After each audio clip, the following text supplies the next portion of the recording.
Hello my dear friends, तो आज हम बात करेंगे क्लास 8 हिस्ट्री का चैप्टर नंबर 9 जिसका नेम है the making of national movement 1870 to 1947। तो इसके अंदर आज हम बात करने वाले हैं द हैपनिंग ऑफ 1922 टू 1929। तो इसके पिछले वीडियो के अंदर हमने इसके बारे में थोड़ा बहुत जान लिया था। अब कुछ रीजंस के कारण हम हमारे इस टॉपिक को पूरा कंप्लीट नहीं कर पाए, तो इस वीडियो के अंदर हम हमारे इस टॉपिक को पूरा कंप्लीट कर लेंगे और हम रेवोल्यूशनरी नेशनलिस्ट के बारे में भी पढ़ लेंगे। तो अब द हैपनिंग ऑफ 1922 टू 1929 के अंदर क्या क्या होता है, पहले इसे हम पूरा समझ लेते हैं और बाद में हम फिर से देखेंगे कि हमने क्या पढ़ा था हमने हमारे पिछले वीडियो के अंदर।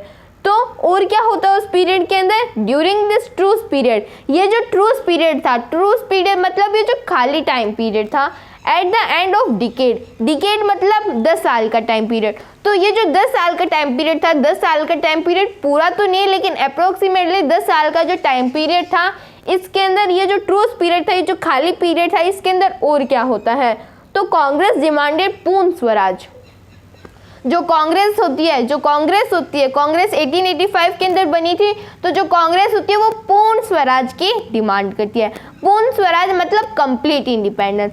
पहले जो मोतीलाल नेहरू, सीआर दास, ये जितने भी लीडर्स थे, ये क्या बोलते थे कि हमें हमारे अकॉर्डिंग गवर्नमेंट को चलाने दो और हम ब्रिटिश रूल के अंडर के अंदर ही रह लेंगे। लेकिन लास्ट डिकेड के अंदर 1929 के अंदर क्या होता है, ये जो कांग्रेस गवर्नमेंट होती है ये पूर्ण स्वराज की डिमांड करती है। बोलती है कि आदिवासी इंडिपेंडेंस नहीं चाहिए हमें, हम पूरी इंडिपेंडेंस लेंगे, हम अपने तरीके से इंडिया के ऊपर रूल करेंगे, इंडिया के ऊपर रूल नहीं, हम इंडिया को अपने तरीके से आगे चलाएंगे।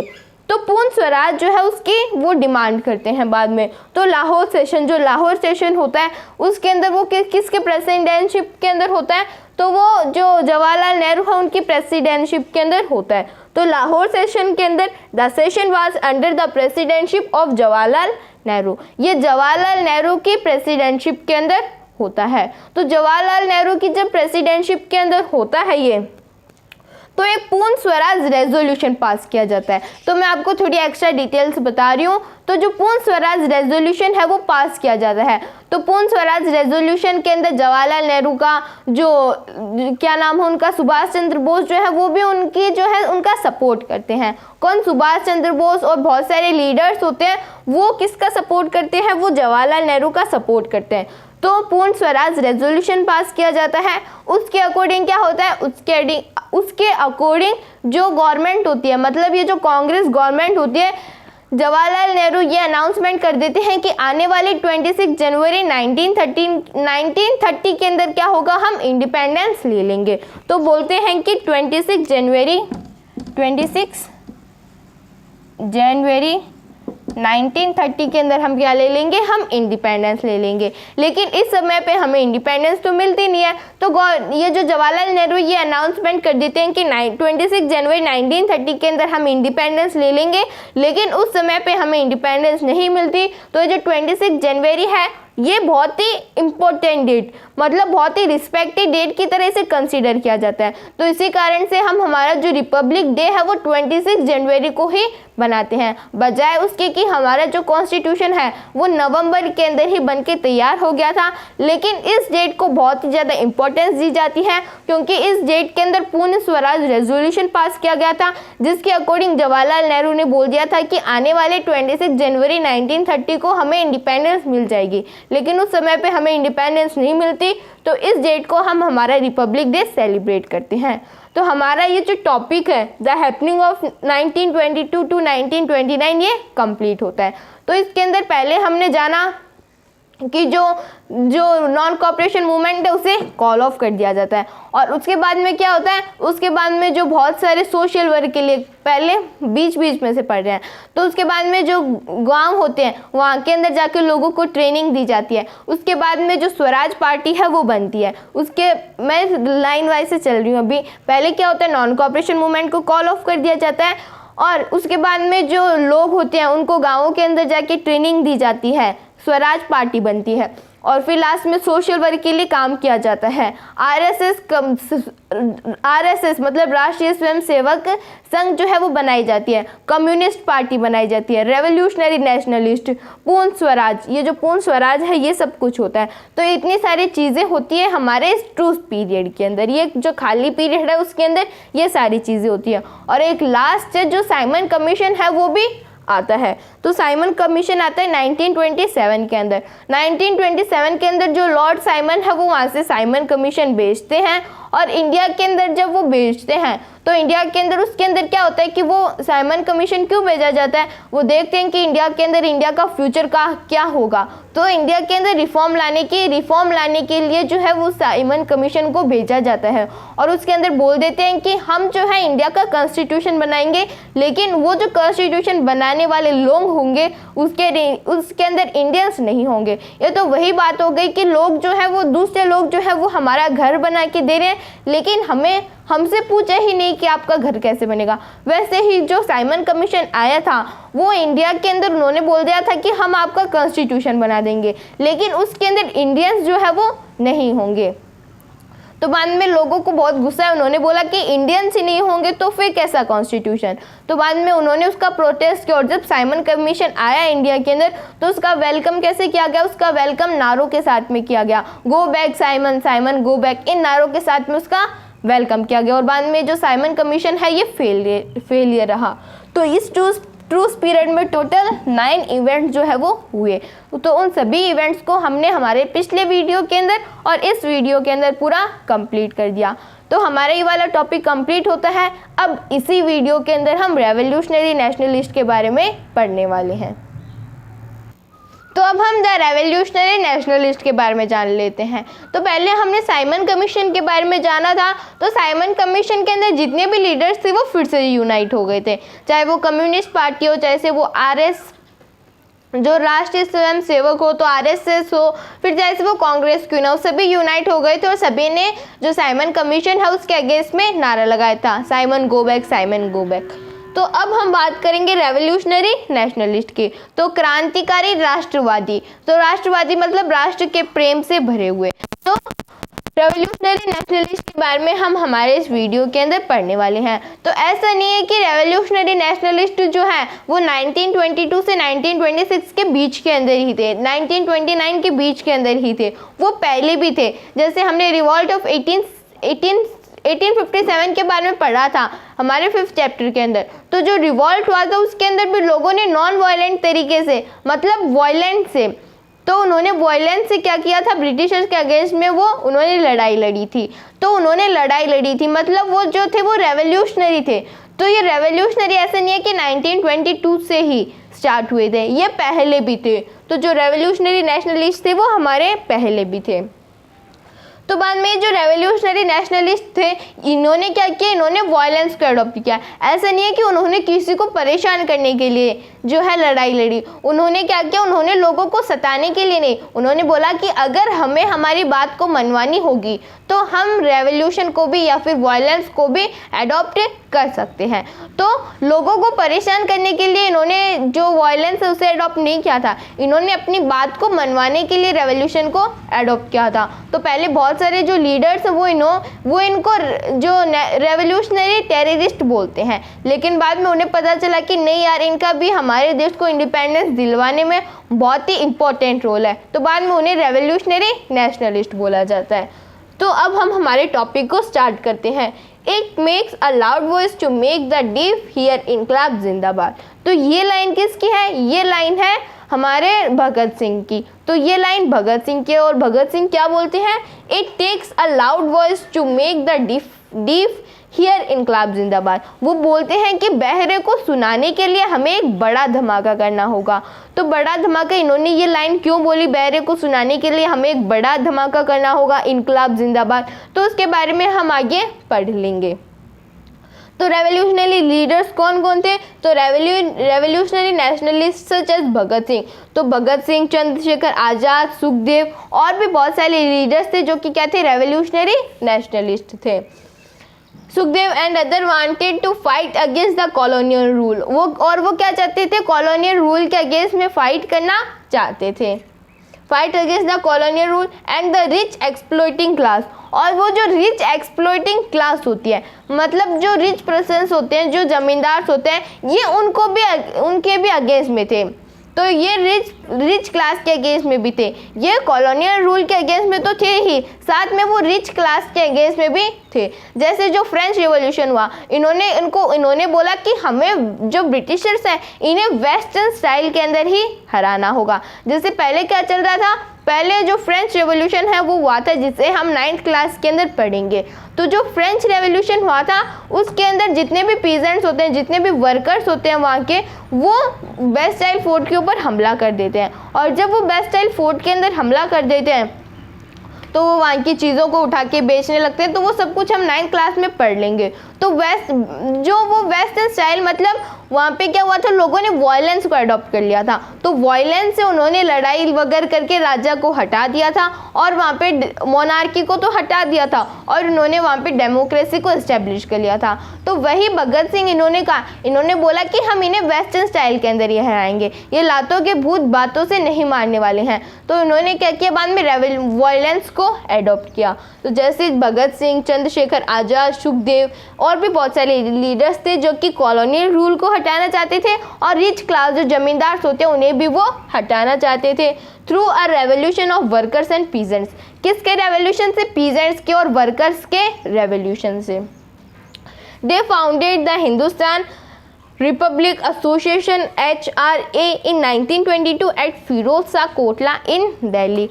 अब ये यहाँ पे फिरोज शाह कोटला को एक बार मत पढ़ो, एक बार हम इतना ही समझते हैं। पहले क्या हुआ, हिंदुस्तान रिपब्लिक एसोसिएशन जो है वो एक फाउंड की गई। तो जब वो फाउंड की गई हिंदुस्तान रिपब्लिक एसोसिएशन, तो इसके अंदर बहुत सारे लीडर्स जो है उन्होंने ज्वाइन किया। तो 1922 के अंदर ये फाउंड की गई थी और बाद में जो भगत सिंह होते हैं वो भी इसे ज्वाइन कर लेते हैं। और जब भगत सिंह इसे ज्वाइन कर लेते हैं तो वो उसके अंदर काम करते हैं। तो बाद में ये जो एसोसिएशन है इसका नाम हिंदुस्तान सोशलिस्ट रिपब्लिक एसोसिएशन हो जाता है। तो यहाँ पे सोशलिस्ट,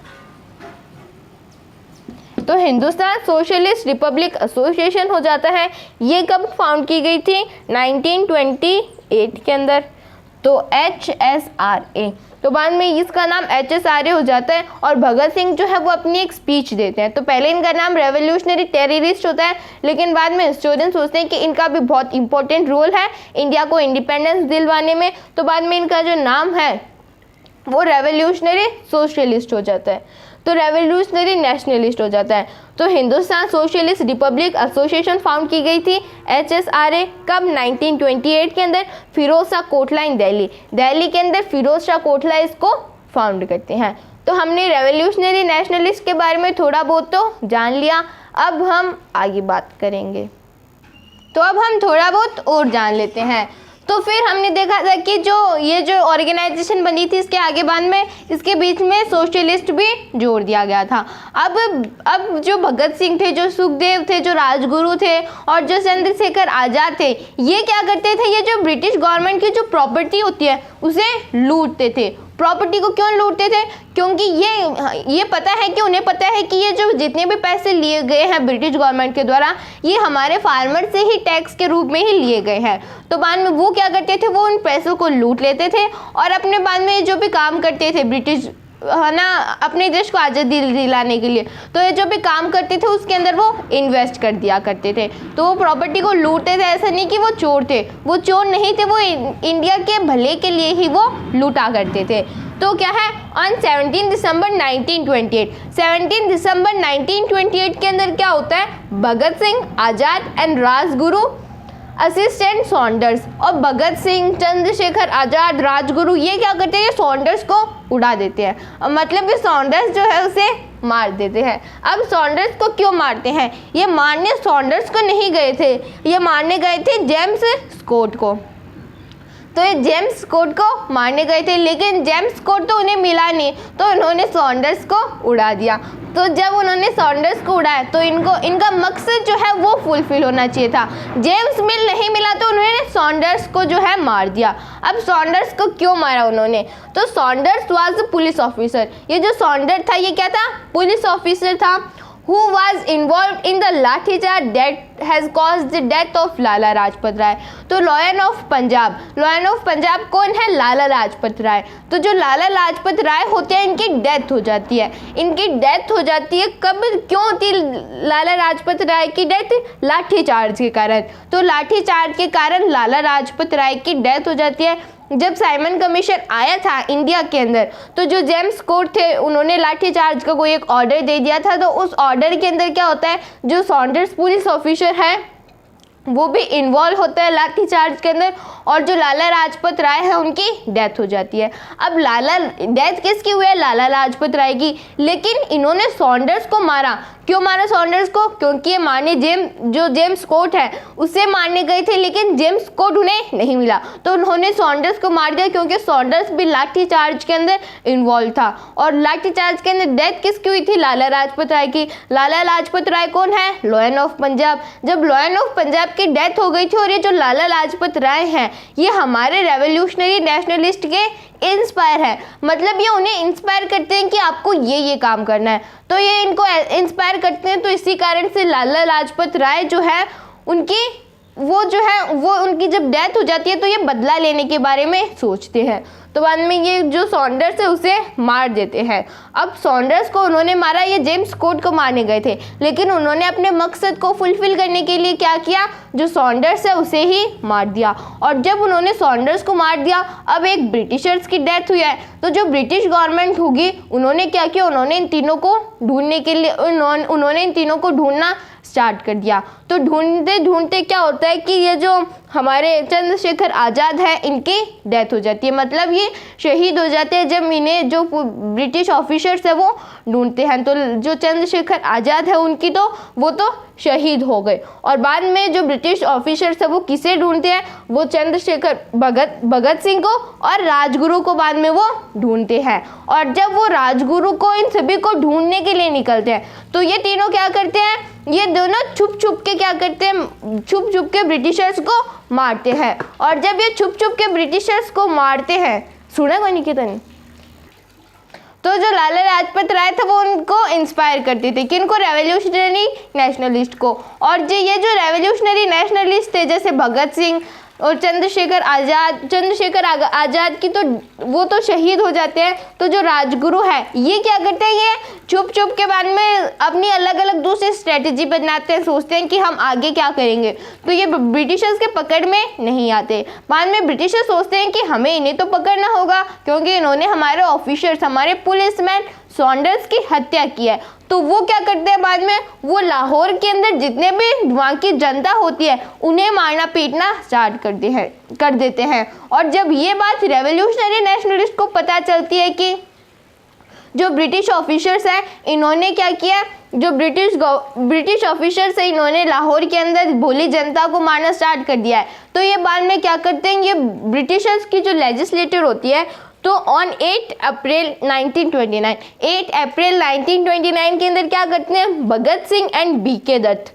और बीके दत्त क्या करते हैं? थ्रू ए बॉम्ब, एक बॉम्ब फेंक देते हैं। कहाँ पे फेंकते हैं? In the central legislative assembly. तो वो क्या करते हैं? सेंट्रल लेजिस्लेटिव असेंबली के अंदर एक बॉम्ब फेंक देते हैं, क्योंकि उनके ऊपर एक कलंक लग गया था। उनके ऊपर ये कलंक लग गया था कि जो रेवोल्यूशनरी नेशनलिस्ट हैं उन्हीं लीडर्स के कारण हमारी जो लाहौर के जितने भी पीपल्स हैं उनको ब्रिटिशर से मार सहनी पड़ रही है। तो इनके ऊपर ये कलंक लग गया था और इन्होंने अपने कलंक को हटाने के लिए बॉम्ब फेंका था लेजिस्लेटिव असेंबली के अंदर। और इन्होंने जब बॉम्ब फेंका था तो वहाँ पे किसी की भी डेथ नहीं हुई, मतलब इन्होंने ऐसी जगह पे ऐसा बॉम्ब फेंका था कि ताकि किसी की भी डेथ ना हो। और बॉम्ब फेंकने के बाद में जैसे उन्होंने बॉम्ब फेंका तो आपको तो लगेगा कि ये तो टेररिस्ट है। ये टेररिस्ट नहीं है, इनके ऊपर जो कलंक लगा था इन्होंने उस कलंक को हटाने के लिए बॉम्ब फेंका था। और जब उन्होंने बॉम्ब फेंका था तो उसके बाद में इन्होंने खुद को सरेंडर भी कर दिया था, मतलब उन्होंने खुद को सरेंडर भी कर दिया था कि आप हमें फांसी की सज़ा सुना सकते हो। तो बॉम्ब के साथ में उन्होंने एक चिट भी फेंकी थी। तो उस चिट के अंदर क्या लिखा था कि बहरों को, हमने अभी हमारी फर्स्ट लाइन के अंदर देखा था ना कि बहरों को सुनाने के लिए एक बड़ा धमाका करने की ज़रूरत है। तो उन्होंने बोला कि हमें बहरों को सुनाना था, कम से कम इस बॉम्ब की आवाज़ सुन के तो इन्हें कुछ पता चलेगा ना। तो इन्होंने अपने ऊपर जो कलंक लगा था उसे हटाने के लिए बॉम्ब फेंका और और उन्होंने जो बॉम्ब फेंका उससे किसी की भी डेथ नहीं हुई। अगर किसी की डेथ नहीं हुई तो ये बॉम्ब किस काम का, फिर ये तो एक दिवाली के पटाखे की तरह हो गया। तो जब उन्होंने बॉम्ब फेंका तो किसी की भी डेथ नहीं हुई और इन्होंने बाद में खुद को सरेंडर भी कर दिया। और इस बॉम्ब के साथ में एक चिट फेंकी थी कि हमारा मकसद किसी को मारना नहीं है, हम तो सिर्फ और सिर्फ बहरे को सुनाना चाहते हैं। तो आप बहरे हो रहे हो, आप हमारी जो डिमांड है उसे सुन रहे नहीं हो। तो उन्होंने बाद में बॉम्ब फेंका। तो बाद में जब उन्होंने बॉम्ब फेंका तो और वो उन्होंने खुद को सरेंडर भी कर दिया।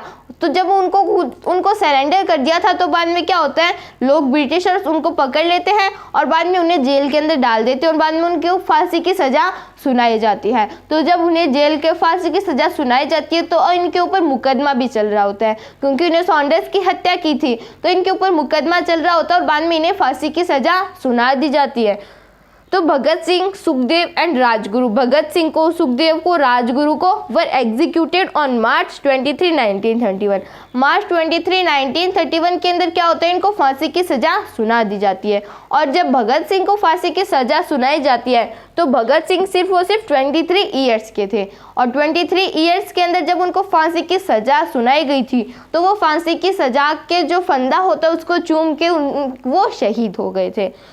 तो हमने रेवोल्यूशनरी नेशनलिस्ट वाला जो टॉपिक है वो पूरा कंप्लीट कर लिया कि कैसे उनके ऊपर कलंक लगा, उन्होंने कलंक को हटाने के लिए बॉम्ब फेंका, किसी की डेथ नहीं हुई, उन्होंने एक चिट फेंकी उसके अंदर कि बहरों को सुनाने के लिए एक बड़ा धमाका करना होगा, उन्होंने खुद को सरेंडर भी कर दिया। उनके ऊपर मुकदमा चल रहा था, उसके कारण क्या हुआ कि उनको फांसी की सज़ा सुना दी गई। जब उनको फांसी की सज़ा सुनाई गई तो भगत सिंह सिर्फ 23 ईयर्स के थे और वो फांसी के फंदे को चूम के उसके अंदर लटक गए थे।